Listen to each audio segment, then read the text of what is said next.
श्रावण मासाच्या पावन पर्वात दररोज अनुभवूयात संत साहित्याचे अभ्यासक आणि महाराष्ट्रातील ख्यातनाम व्याख्याते प्राध्यापक शिवाजीराव भुकेले यांचे ज्ञानेश्वरी भावदर्शन, अर्थात ज्ञानेश्वरीच्या सर्व 18 अध्यायांचं सहज सोप्या भाषेत भावार्थ दर्शन तुमच्या आवडत्या आर चॅनलवर दररोज सकाळी 8, दुपारी 1:30 आणि रात्री 8 वाजता सहकुटुंब पाहायला विसरू नका.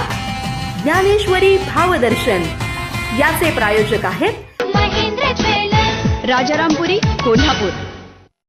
पुंडलिक हरी विठ्ठल श्री ज्ञानदेव तुकाराम माऊली ज्ञानेश्वर महाराज की जय. जगद्गुरु तुकोबाराय महाराज की जय. श्री विनायकं गुरुर्नौमि साखरे नाम विश्रुतम्. येषां चरण सानिध्या जीवा मुक्ता भवन्ति. साखरे वंश विख्यातं ज्ञानदान परायणं. श्री विनायकं गुरुर्वंदे भवबंध विमुक्तये. रामकृष्ण हरी माऊली.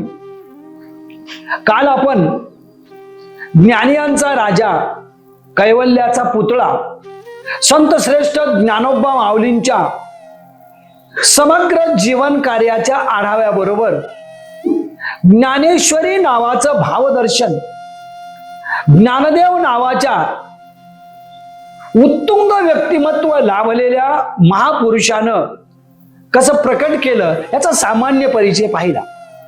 तसं पाहिलं तर ज्ञानेश्वरीचे 18ही अध्याय ज्ञानदेवाच्या विनयशील प्रवृत्तीच्या प्रसन्नतेचे बहारलेले मळे आहेत.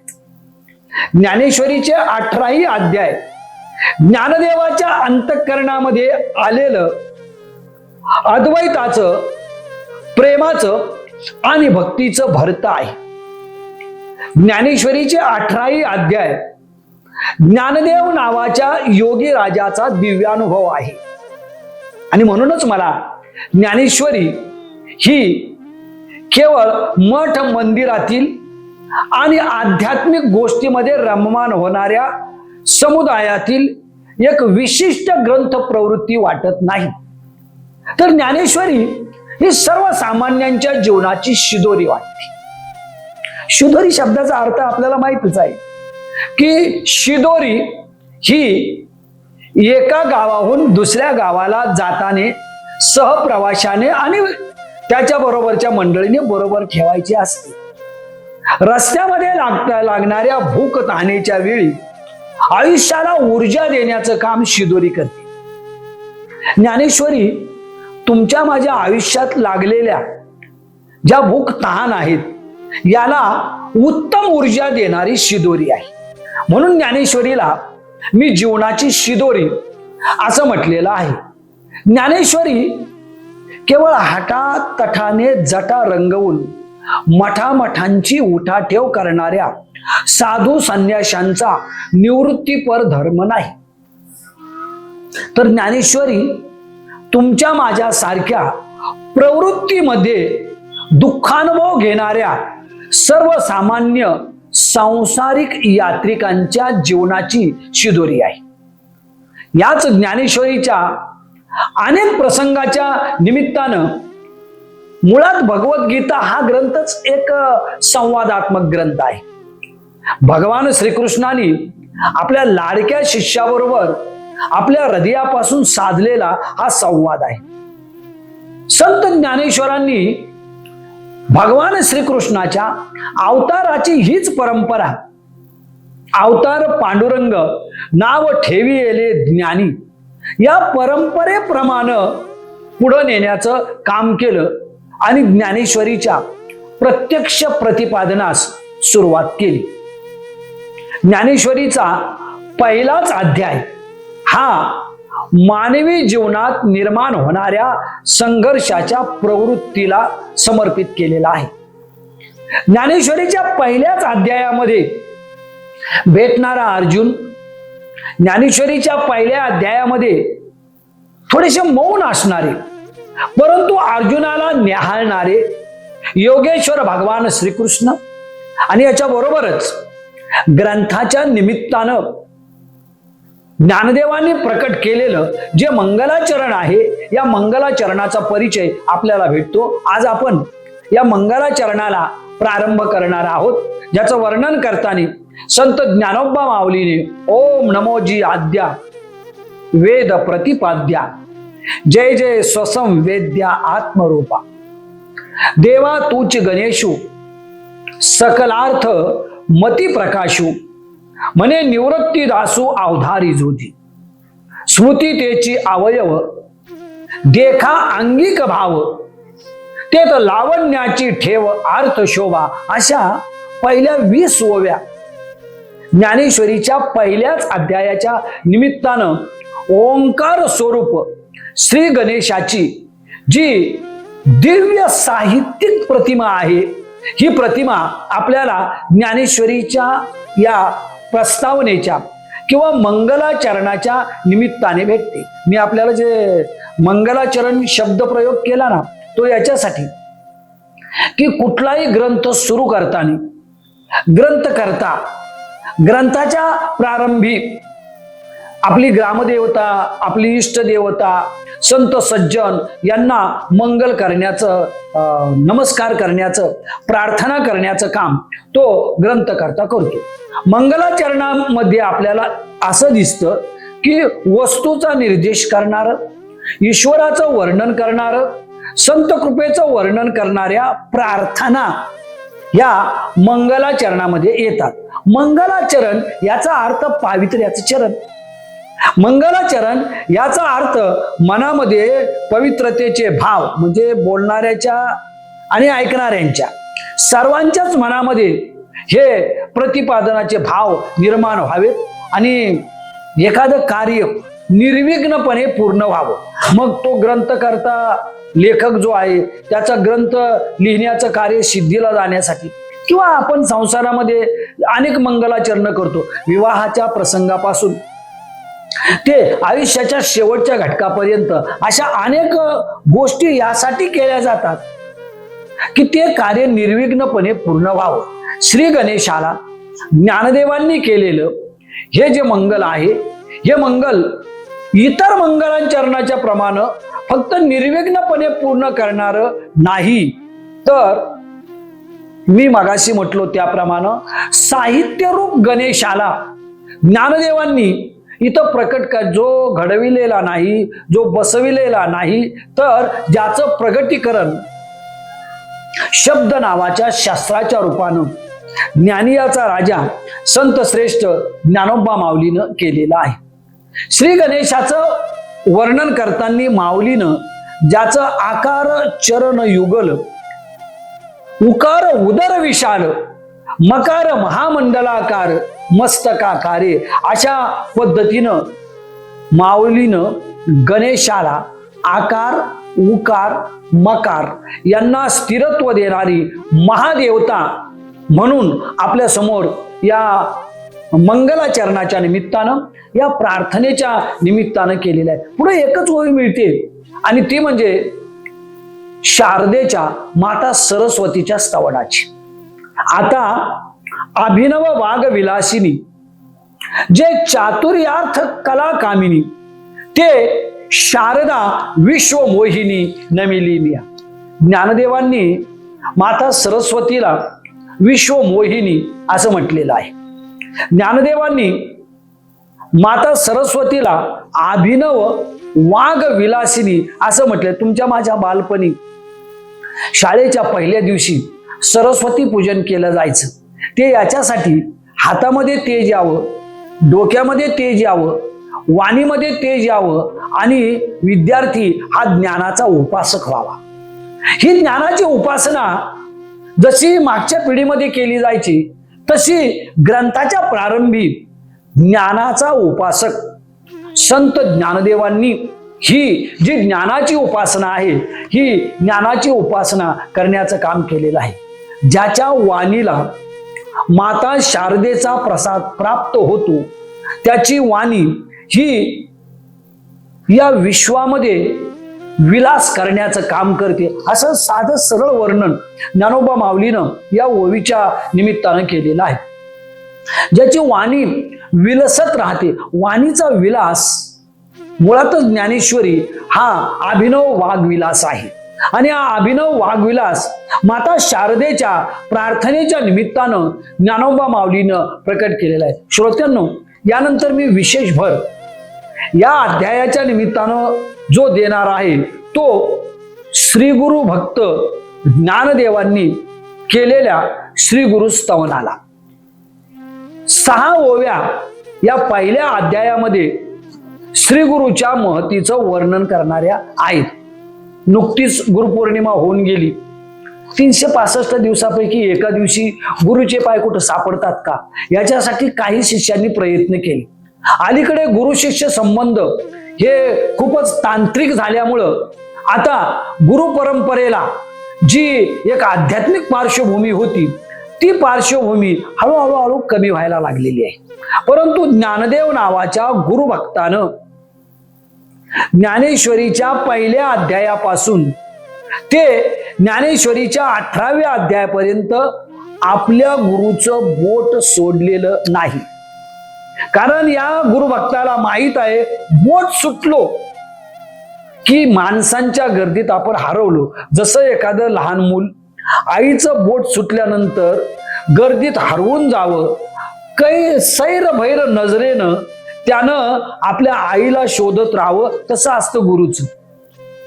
एकदा जर बोट सुटलं तर या जगाच्या बाजारात सैरभैर होऊन आपण कुठं हरवून जाऊ याचा आपल्याला सुद्धा पत्ता लागत नाही. म्हणून आयुष्यामध्ये ज्ञान देणाऱ्या गुरुची गरज आहे.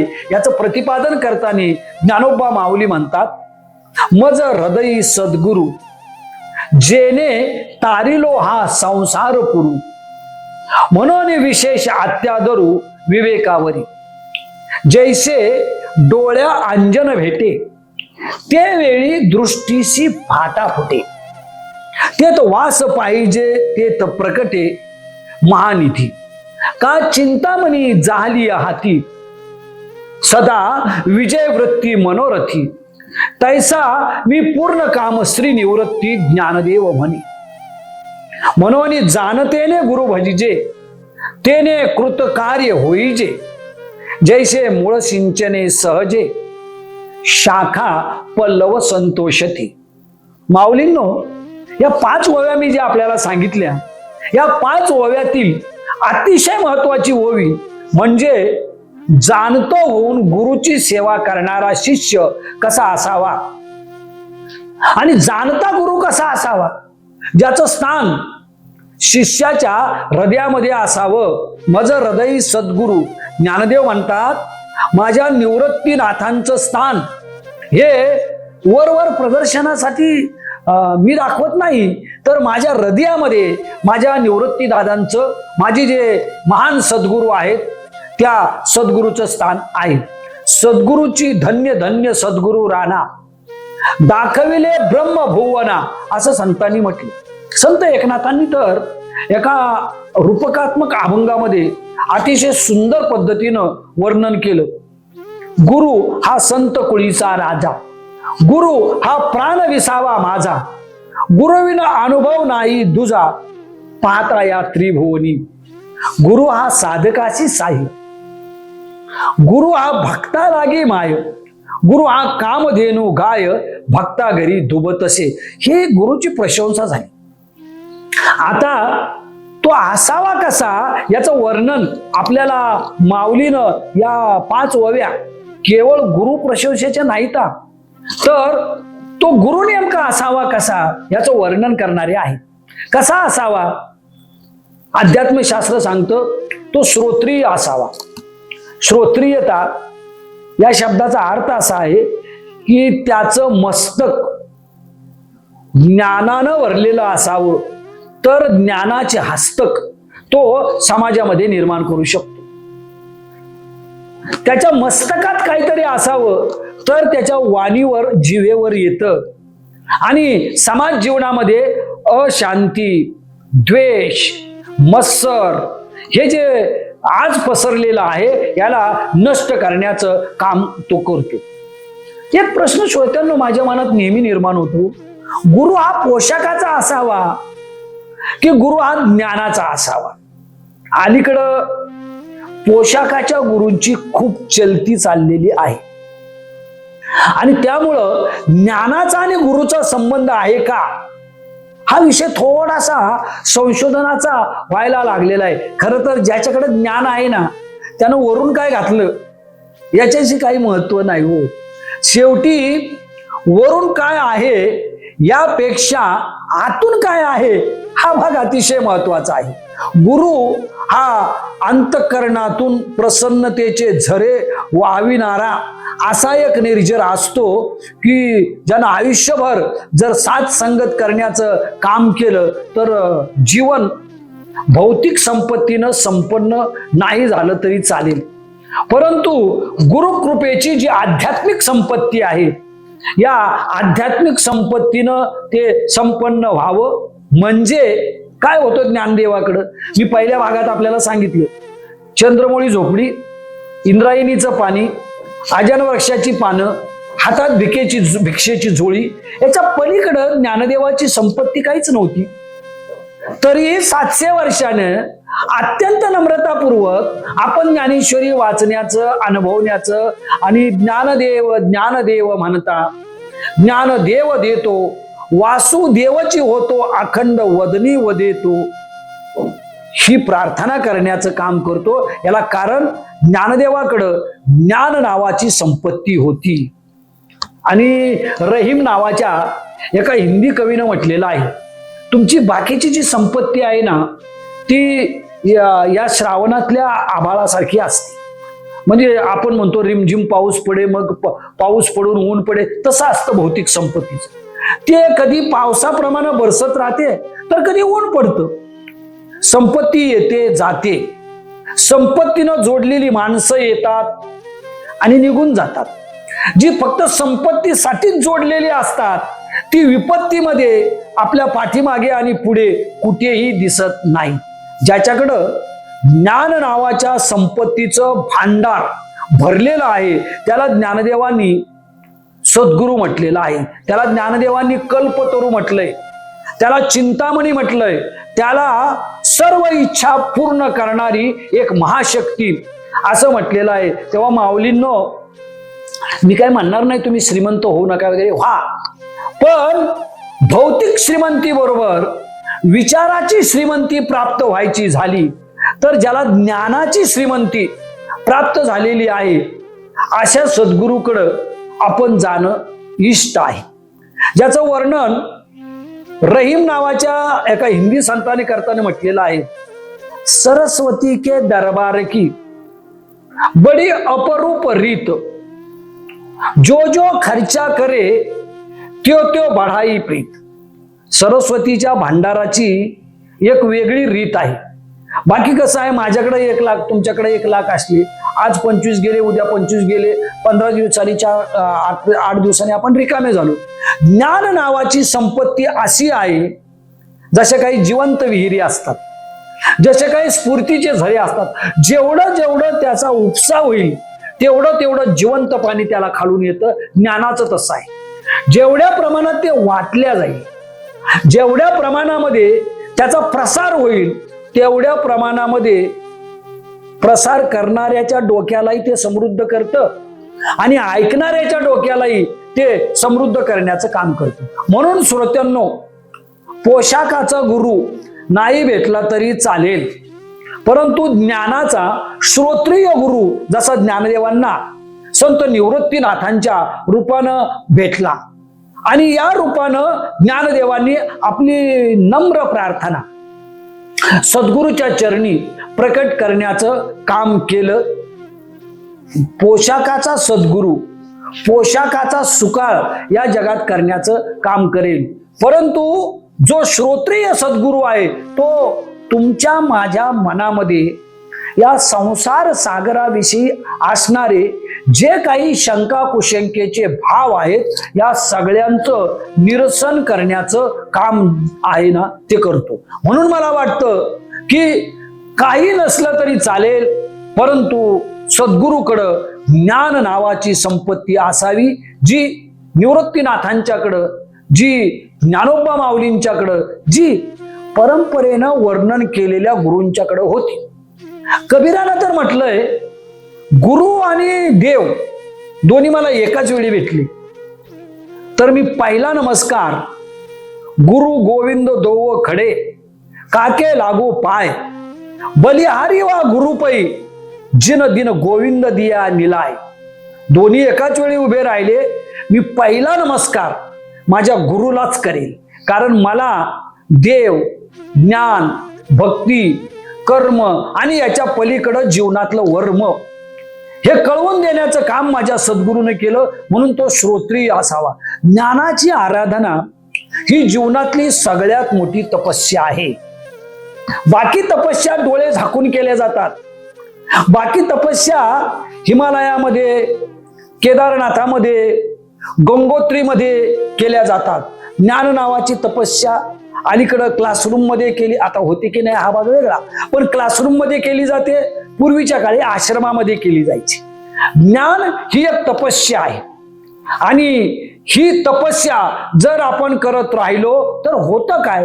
होतं हे की वैश्विक पातळीवर आपण आपल्या प्रतिभेचा चमत्कार दाखविल्याशिवाय राहत नाही. अगदी बघा, अलीकडच्या वैज्ञानिकांच्या पासून थेट व्यासांच्या पर्यंत आपण जर विचार केला तर महाभारताचे निर्माते व्यास ते एपीजे अब्दुल कलाम इथपर्यंत जर आपण आलो तर ज्यांची मस्तकं उन्नत होती त्यांना जगाने ओळखलं.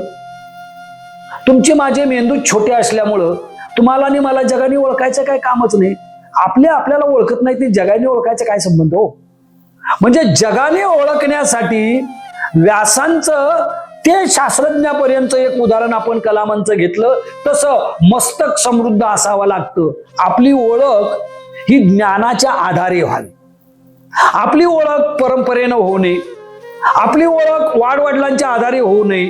आपली ओळख आपल्या ज्ञानाच्या आधारे व्हावी. ज्ञानदेवांचं, म्हणून ज्ञानदेवाच्या नावाला अर्थ आहे ज्ञानाचा देव. याचा अर्थ ज्ञानाच्या आधारे आपली ओळख जगाला करून देणारा माणसातला देव म्हणजे ज्ञानदेव. ज्ञानदेव तो की ज्यानं ज्ञानाच्या आधारे जगाला ही ओळख करून देण्याचं काम केलं. आपल्या ओळखी कशा? आपल्या ओळखी अलीकडं नेत्यांच्या आधारे, अभिनेत्यांच्या आधारे, बाकी गॉडफादरांच्या आधारे आपण त्यांच्या सावलीतनं आपली ओळख करून देण्याचं काम करतो. श्रोत्यांनो, या आर चॅनलच्या माध्यमातून मी आपल्याला एक नम्र विनंती करू इच्छितो. आपल्याला कुणीच नाही ओळखलं तरी चालेल.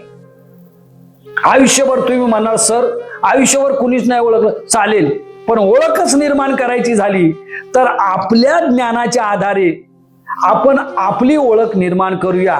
म्हणजे नेते, अभिनेते, फादर, गॉडफादर यांच्या नावाच्या आधारे आपली ओळख होणार नाही. ज्ञानदेव नावाच्या ज्ञानयोग्यानं आपली ओळख ही ज्ञानाच्या आधारे करून देण्याचं काम केलं, म्हणून आज ज्ञान जिवंत आहे. म्हणून आज जे कर्म आहे ते कर्म जिवंत आहे असं आपल्याला नेहमी वाटत राहतं. म्हणून गुरु तो असावा की जो ज्ञानाने समृद्ध आहे. आणि किती समृद्ध! तुम्ही अनेक कथाकार, व्याख्यात्यांच्या यातनं ऐकलं असेल, स्वामी विवेकानंदांनी एक पुस्तक 2 वेळा कधी वाचलं नाही. नव्हे, व्यासांना वाचायचीच गरज लागली नाही. एवढं प्रचंड ज्ञान या ज्यांच्याकडे आहे ते आपल्या प्रत्येक गोष्टीचं समाधान करू शकतात. अलीकडं आणि सर आहोत, गुरु नाही, त्यामुळं ज्ञान देण्याचा संबंध येत नाही.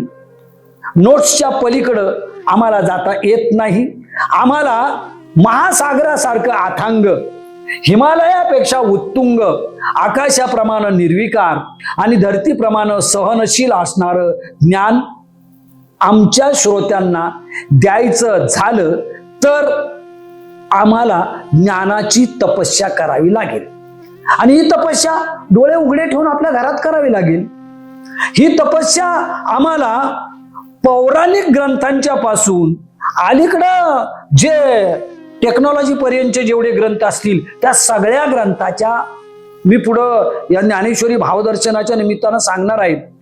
अभ्यासानं ही ओळख आपल्याला निर्माण करायची आहे. याला म्हणायचं श्रोत्रियता. दुसरा प्रश्न आहे ब्रह्मनिष्ठतेचा. जे सांगतो त्याचा अनुभवे आले अंगा ते या जगात येत असे. आपला अनुभव जगाला मुक्तपणे देण्याचं काम म्हणजे ब्रह्मनिष्ठता. ब्रह्मनिष्ठता याचा अर्थ आपला ज्ञानजन्य अनुभव दुसऱ्याच्या समोर मांडणे. गंमत अशी होते श्रोत्यांनो, ज्ञानाचा आणि अनुभवाचा बऱ्याच वेळी संबंध नसतो. आणि असा संबंध नसल्यामुळं आपल्याला एखाद्या श्रोत्याने विचारलं, तुम्ही जे सांगताय त्याचा तुम्ही अनुभव घेतलाय का, तर आपल्याला सांगावं लागतं, नाही बाबा, अनुभवाचा आणि मी सांगण्याचा काही संबंध नाही. मी फक्त अमुक अमुक वाचलं, ऐकलं, ते सांगण्याचं काम करतो. कुणाला म्हणतात सद्गुरू? ज्ञानदेव म्हणतात की ज्याला ज्ञानाची प्राप्ती झाल्यानंतर त्याचा जो अनुभव घेतो आणि अनुभव घेऊन ते ज्ञान इतरांना देण्याचं काम जो करतो म्हणजे ब्रह्मनिष्ठता, कृपाळुता. सद्गुरू हा कृपाळू असावा. निवृत्तीनाथ एवढे कृपाळू की ज्ञानदेवांना बोटाशी धरून ब्रह्म साम्राज्यामध्ये निवृत्तीनाथांनी ज्ञानदेवांना आणण्याचं काम केलं. तेच नव्हे तर मध्ययुगापूर्वी, मध्ययुगानंतर आजपर्यंत कृपाळू सद्गुरू भवसागरात बुडणाऱ्या शिष्यांना लीलयेनं बाहेर काढण्याचं काम करतात. म्हणून ज्ञानेश्वर महाराज या ओळीमध्ये म्हणतात, जेने तारिलो हा संसार महापुरात तरुण जाणारा जर असेल तर तो पट्टीचा पोहणारा असतो. तोच नदीच्या आईल तऱ्यावरून पहिलं तीरावर महापुरात तरुण जाण्याचं काम करतो. आता मागच्या महिन्यात, या महिन्यात आलेले महापूर हे सामान्य आहे. असा एक महापूर आहे की ज्याचा पूर कधी ओसरतच नाही. त्या महापुराचं नाव आहे संसार. संसार नावाच्या महापूर हा कधी ओसरत नाही. मग काय करावं लागतं? पोहूनच पैल तीराला जावं लागतं. आणि तुमच्या माझ्यासारखे कच्चे पोहता येणारे काही काठावर मरतात, काही मध्यभागी मरतात, काही पैल तीर जवळ आल्यानंतर त्या पाण्यात बुडून मरतात. जे पूर्णत्वाला पोहोचलेले आहेत ते संसाराच्या आईल तीरावरून पैल तीरावर पोहोचू शकतात. म्हणून माऊली म्हणतात, जेने तारिलो हा संसार पुरू, हा संसार नावाचा पूर या सद्गुरु राणाच्या कृपेनं मी तरुण गेलेलो आहे. संसाराचा पूर तरुण जाण्यासाठी कृपाळूपणे, समजा विचार करा, पोहणारा पट्टीचा आहे पण बुडणाऱ्याला वाचवायची इच्छाच त्याची नाही. तो समोर पाहतोय माणूस बुडायला लागलाय, पण वाचवण्यासाठी तो नदीमध्ये ताबडतोब उडी मारत नाही. काय करायचं पोहणारा? त्या बुडणाऱ्याच्या दृष्टिकोनातून काय त्याचा काहीच उपयोग नाही ना. अगदी तसंच आहे. संसार नावाच्या समुद्रात तुमच्या माझ्या सारखे जे सर्वसामान्य अकंठ बुडालेले आहेत त्यांना वर खेचून आणण्याचा कृपाळूपणा ज्याच्यामध्ये आहे ना, तो सद्गुरू. म्हणून माऊली म्हणतात की संसार पुरू, हा संसाराचा पूर तरुण जाण्याची क्षमता सद्गुरूमुळं माझ्यात निर्माण झाली. म्हणून विशेष अत्यादरू विवेकावरी, विचारावर श्रद्धा असणं ही जगातली सगळ्यात मोठी श्रद्धा आहे. ज्या श्रद्धेचं वर्णन आपण उद्याच्या भागामध्ये याच पहिल्या अध्यायाच्या निमित्तानं करण्याचं काम करूया. तोपर्यंत रामकृष्ण हरी माऊली, पुंडलिक वरदा हरी विठ्ठल, श्री ज्ञानदेव तुकाराम, पंढरीनाथ भगवान की जय, ज्ञानेश्वर महाराज की जय, जगद्गुरु तुकोबाराय महाराज की जय.